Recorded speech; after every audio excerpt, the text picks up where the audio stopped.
Hey TGIF everybody, this is Marcy and I'm just doing a little update with our tracking process for our Palm Beach virtual students. This is just a rough draft, but I'm going to share it with you anyhow. So this is what we have been doing and what we are moving towards. So teachers will track and record student progress weekly on the Google Sheets. Thank you very much. I know it took a little bit of time, but I think we got that under control.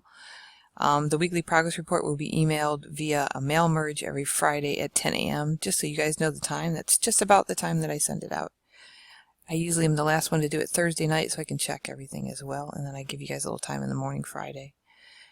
This part number 3, I think I would love to hear your opinion on. Any student behind pace in one course in a given week will receive a text message from the instructor of that particular course. That's just what I do. We don't have to say text message, but if I see a full-time student behind pace one week, I send them a quick little note to the student as well as the parent, and I do it with the text message. This is the part what we're going to work on today. Any student behind pace in 3 or more courses in a given week will receive a phone call home from the advisor teacher. That's you guys. We are now in groups, so you are now considered an advisor teacher, or we called it a homeroom teacher. The instructor will log the call on the spreadsheet, also in VSA, also advise the school counselor or Mrs. Cover.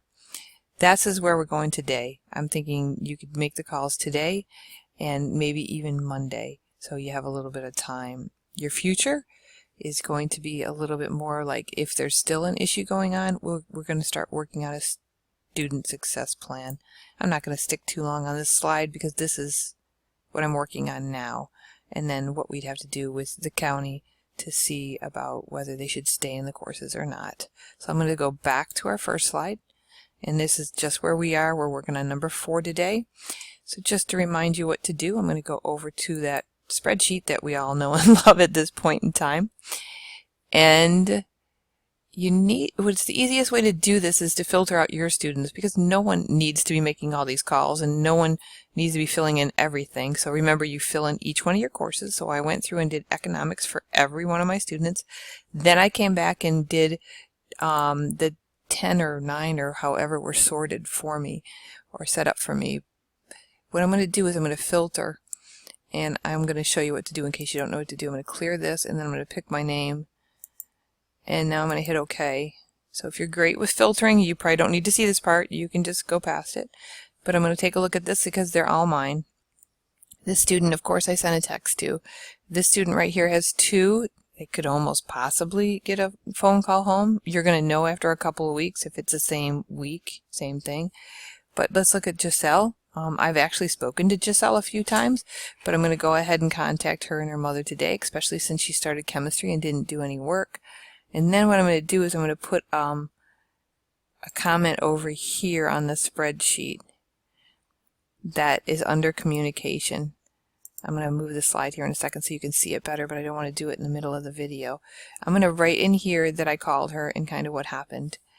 Look at this one right here. This one definitely is going to need a phone call. What's going on right here? Quite a few, and also Tyler. So these are the 3 that I'm going to call today. And Julie and I spoke, and she wants to make sure the phone call goes through, and she wants to make sure you hear back from them in case you have to leave a message.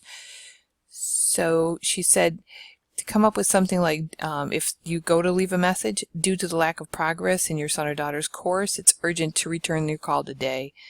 And you can call me back, meaning you, the teacher, or you could also call back Mrs. Cover, which is the counselor. I'm going to type this up in the email. You'll see that first before you see this. So basically, today's work is to find your 2 or 3 students. Hopefully it's not too many. You're going to go ahead and call. So I'm going to call Giselle today, and then I'm going to write a comment right here. Now notes, I'd rather you stay out of here for right now, but this is what we'll use next time, that if you wanted to send home a special note for the progress report for next week after the phone call, what happened. But for right now, let's just do a call for 3 of them and then log it. So just in case you're not real familiar with filtering in Sheets, I went over to teacher column and see this little triangle? That's my filter, but I had to turn the filter on, which is up here. So turn off filter is what I'm going to do first. Turn on filter is again, and then I come up here to the teacher column, and you see that little triangle, and I just want to see my students, so I'm going to clear your names off, find my own name, and now I can see my 10 students. And then when I want to go back to the normal filter, I will go back and put all your names back in here. And it's okay if I see this and you're in here at the same time. We won't mess each other's filters up. So I hope this helps. Call or text or email me back if you have any questions. Thanks. Bye.